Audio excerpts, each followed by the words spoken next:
Do you have a learner who struggles to read or understand what they read, and you have no idea where to start? This video is for you. Hello, I'm Rebecca the Reading Hacker, and I'm a neurodivergent former struggling reader, dedicated to helping others crack the reading code and find confidence with reading. When it comes to working with struggling readers, the first thing we have to do is figure out what is the actual issue. Is it a word recognition issue or a language comprehension issue? Because how we're going to tackle that depends greatly on what they're actually struggling with. In this video, I'm going to go over a few things. One, what is word recognition? And what does it have to do with your struggling learner? Two, how to begin to actually figure out why your struggling learner is struggling to learn to read. Three, resources that you can use that are completely free out there to help figure out what direction to go in. If you've ever felt confused about your struggling learner, you're not alone. Something that's happened in my career quite frequently. When I first started teaching, I had no idea what to do. I had just gotten out of college, and I was bright-eyed and bushy-tailed and ready to get out there and help learners. And then I came across students that I had no idea how to help. And the first step is figuring out what the issue is. Reading is actually made up of two parts: word recognition and language comprehension. This is going to be connected to something called the reading rope. Dr. Scarsborough in 2001 published her study and showed that you need both sides of the reading rope to be able to proficiently read and understand. Because the whole point of learning to read is understand. That's what we got to make sure we're talking about here. Word recognition is the ability to look at a word and to read it automatically.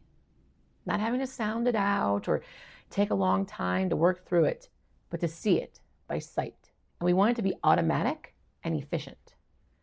Word recognition times language comprehension equals reading comprehension. This is the simple view of reading formula that should drive every single reading instruction, lesson, remediation going forward. So one of the quickest and easiest ways to assess a student's reading is to do something called an Oral Reading Fluency test. We call it ORF or ORF typically.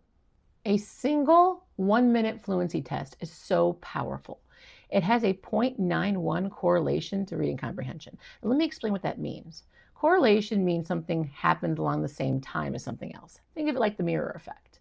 So when we have strong fluency, our comprehension is typically strong as well. Now, we do have kids out there who can read like a dream and they don't understand what they read. And we can talk about that profile in later videos. But 0.91 is an amazingly strong correlation. The closest you get to 1.0, that's almost perfect.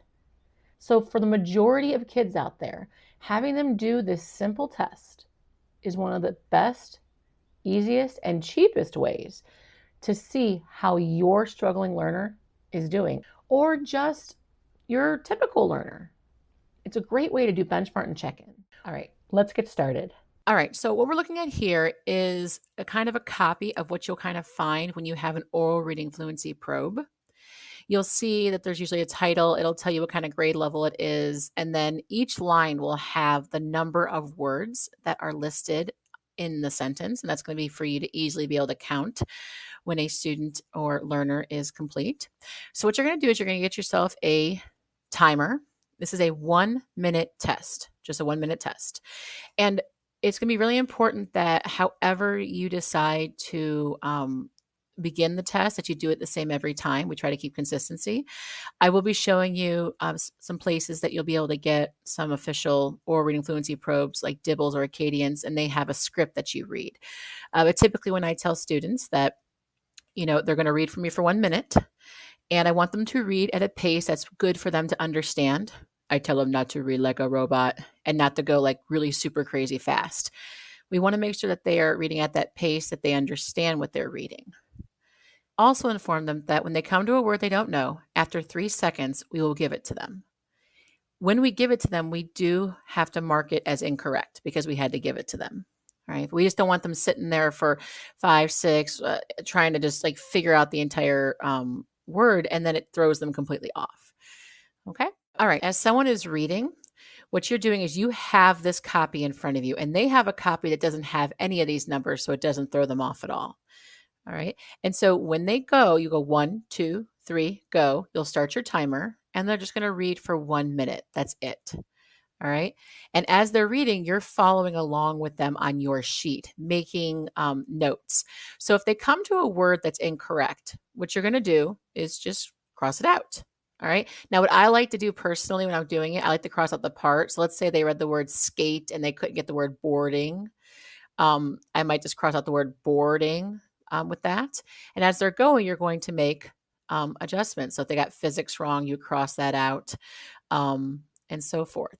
Now, if they self-correct, you do need to mark that.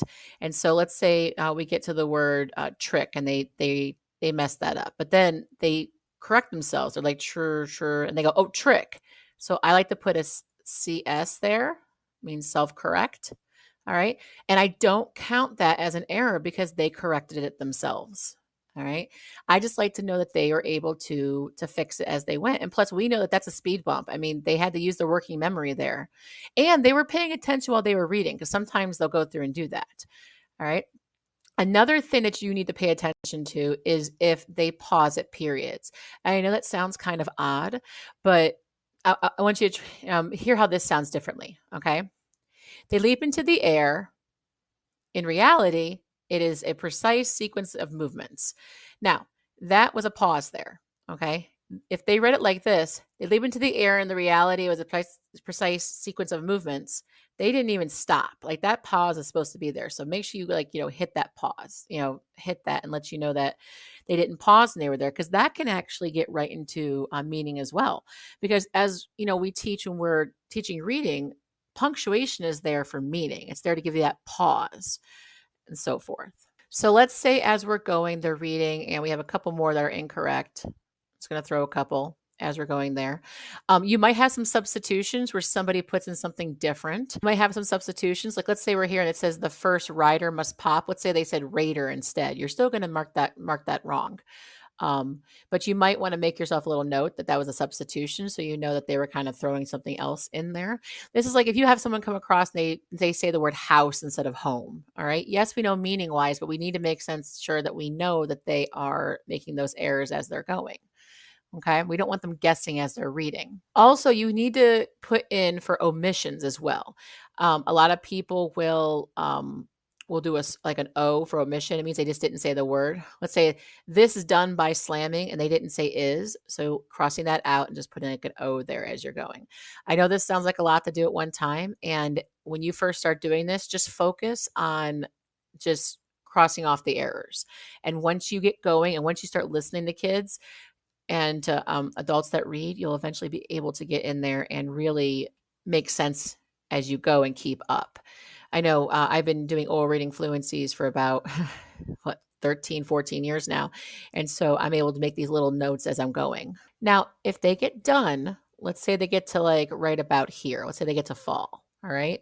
You put a little circle right there, and that shows they're at fall. And now you're going to count. You're like, okay, this is this is 116. They didn't read that part. So this is 115. So you're going to come down here and you're going to do 115. That's total words read.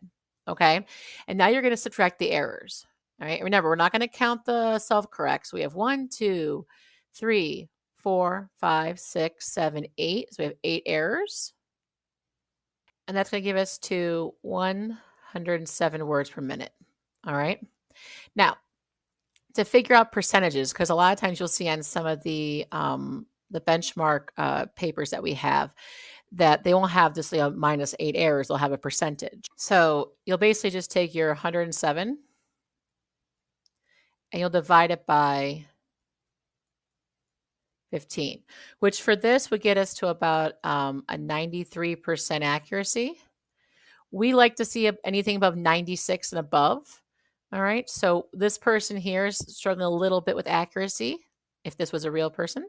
And so forth with that. Now, here's the part that a lot of people miss. It all comes back to cognitive overload. If your learner's brain is having to take the extra time to break down every single word, whether or not they know the sounds or not, They are overloading their cognitive load. Think of two places in the brain. We have the working memory, which is like our work table, our space. And then we have the long-term memory. Learning is considered learning when we've actually put things in long-term memory. If it's in long-term memory, it's automatic. We don't really have to think about it. I don't have to think about tying my shoelaces. I can just do it. But if word recognition isn't automatic, then you're using that working memory to break everything down. And you really should be using that working memory to understand what you're reading, to make connections, to remember who's doing what and what's happening, and the whole story or the article, or to really think out things. But when you're using your working memory to break down the words, you have to do double time. And that is just too much for some readers, which is why a lot of people don't like to read. So sometimes what looks like a comprehension problem is actually a word recognition problem. Yes, you can have a word recognition problem at 6, 10 years old, 15 years old, 27 years old, 50 years old, 100 years old. It does not matter on age. If that's something that just clicked for you, please hit subscribe. This is just the type of things we dive into here at The Reading Hacker. So you're probably wondering, where do I even get these assessments from? They must be expensive. It is education after all. Well, actually, Oral Reading Fluency probes are free online. You can go to Acadience or a place called DIBELS 8, and they have benchmark and progress monitoring assessments. So let me explain the difference between the two. A benchmark is one you do 3 times a year. It's where you see where the kid's at and you see how they've grown over the year, usually fall, winter, and spring. Progress monitoring probes are what you do while you're doing your intervention. You should be testing weekly or bi-weekly to see if what you're doing is even working. Remember, data needs to drive our intervention. If we're working with a student and they're not growing, then we need to sit back and we need to think about how we can fix that, or what we can do differently, or what are the other variables that are involved. I recently just had to sit down with one of my clients who was having issues growing, and I rethought the entire way that we were working together, and we're going forward with a new plan, because that's what you do. You look at the data and you adjust accordingly. Because remember, we're not perfect, they're not perfect, nobody's perfect. Sometimes we choose things that may not work, and sometimes we choose things that are fantastic, and we just have to let the data tell us what works best. Because what works best for one student may not work best for another. And the data will tell you that. Another thing you can do is you could take a grade level textbook.